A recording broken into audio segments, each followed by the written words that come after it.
Yo, what's going on, guys? Selectorch here today, and today we're going to be talking about Permadeath games. If you've been around the block, you've been around the Roblox community, you have noticed that there has been a rise of more and more Permadeath games since Rogue Lineage. Ever since Rogue Lineage, there's been a ton of Permadeath games that either straight up copied Rogue, or maybe tried to do their own spin on Rogue, or just overall just taking Permadeath mechanic and just putting it in their game without a second thought. So why is that? Why are devs putting Permadeath in their games, and why are players seeking to play these Permadeath games all the time?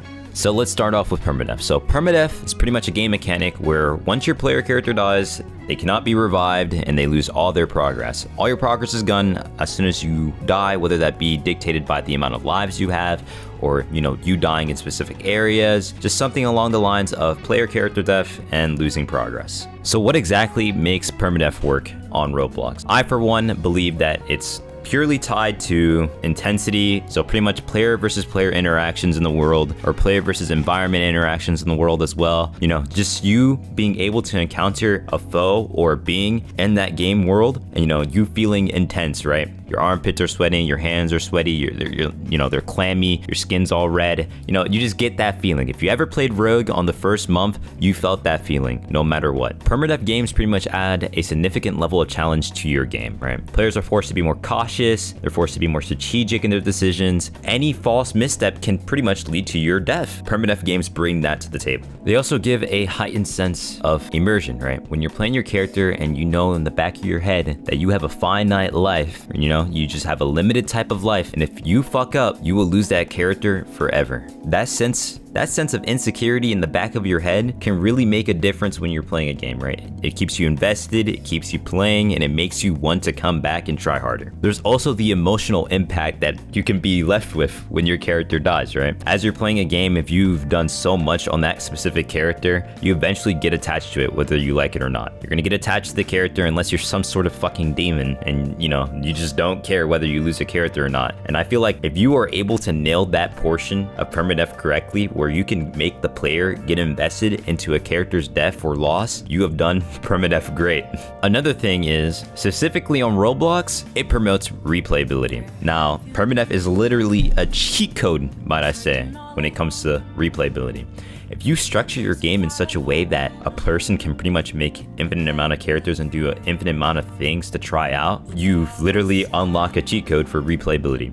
Now, it might end up repetitive depending on how your game is structured, but it's ultimately up to the devs to decide how they structure their game, how they employ the Permadeath mechanic, and how people are meant to interact with it overall. For example, in Deepwoken, it's really mainly seen in the forms of making builds, right? Making your files, different types of builds. You die, you wipe, your build wasn't that good, and maybe you want to do something different and try something out. That's one way of doing it. Now, there's other games that also employ stuff like passing down onto your next life, making your next life a little easier and more enjoyable. There's also games like Rumble the Mad God, which I know not many people have played. They have a class unlock feature where you wipe your character and you unlock a new class because you've done X and X achievements on other classes. That is another way to, promote Permadeath, like to kill yourself.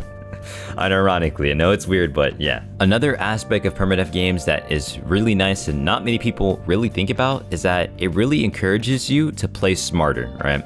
You don't want to put yourself in risky situations, and you want to always stay safe. In Deepwoken, when you're down to the depths, a switch flips in your head is pretty much to stay alive. What can I do to stay alive no matter what? What can I do to stay away from the big crab? What can I do to stay away from the big squid monster that might eat me? What can I do? Make sure I can get from point A to point B as fast as possible. You're often sneaking, you're often using different tactics to get over the walls, using barrels to get onto walls and stuff. Playing tactical in Permadeath games is very important. Not many people really think about it, but it does happen all the time. So what exactly are these developers doing wrong when implementing Permadeath in their games? I, for one, think that TVR, The Vast Realm, is a prime example of what a Permadeath game shouldn't really be like, so let's get right into it. So if you've ever played The Vast Realm, it's pretty much like an RPG where you have levels and you pretty much get gear, you get a class, all the basic stuff pretty much. But then they have Permadeath in this game, right? Permadeath in this game doesn't really do anything for you other than to to pretty much serve as an inconvenience on your character, right? You're not really all that immersed in the world.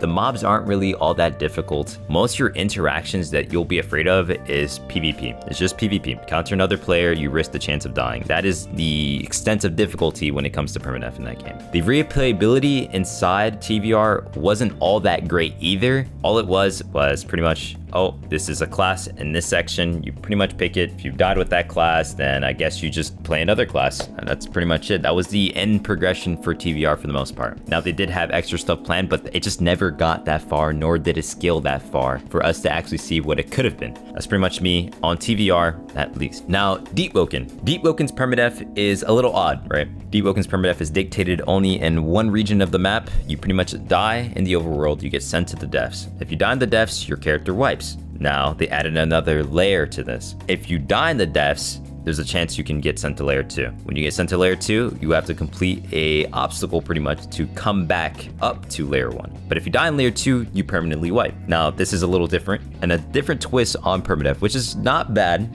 It is interesting. If you are in this permadeath zone known as layer 2, you pretty much get a lot of rewards, a lot of loot, just a lot of stuff pretty much down. Now, although it's interesting, it is very repetitive and boring. After you've done it a couple times, it just becomes terrible. It's gotten to the point where layer 2 is pretty much just part of the core progression. If you don't do layer 2, you pretty much are just not as good or as advantageous as someone who doesn't do layer 2. So they kind of just forced it down your throat. It's not something where you get to explore. It's more like something you're mandated to do. You're forced to do it no matter what. Although it adds content, it doesn't really fit the exploration feel for Deepwoken. It pretty much just structures a game in a more linear way, right? Get your build, you do all the stuff you do in Overworld, you hit level 20, you got all your cards, what now? I have to fix my build. All right then, layer 2. I need to get an enchant. All right then, layer 2. I need to get more better gear. All right then, layer 2. It just all sums down to layer 2. Layer 2 will pretty much solve all your problems. I hope they step away from this and possibly opt for a more open world layer 2. I feel like that could be more enjoyable, giving it back more the layer 2 Tundra feel. I said layer 2 Tundra, more like the Rogue Lineage Tundra 2 feel, like the Tundra update when Tundra released, gives it more of the exploration feel that, you know, we've all been wanting for. But yes, I am a firm believer that permadeath games will take over the Roblox platform over the years because there's just been so much you can just do with the formula. You can add so many things. It's just going to take some time for devs to ease it in, understand what they need to do, and how to actually, you know, capitalize off the permadeath mechanic. Now, with Roblox and Synapse now working together, there will be more permadeath games, I believe, to come about, simply because that devs don't really have to worry about anti-cheat all that much, which is a huge W because now they can actually focus on adding content, adding stuff that's more enjoyable, designing their game around in such a way where they don't have to really think about exploiters. Hopefully, one can pray. But yeah, that's pretty much all for me today. If you liked and subscribed, awesome. If you didn't, please do so, because I really want to continue making videos just like this one where I kind of just talk about things. That's pretty much all for today. Peace out. Love you.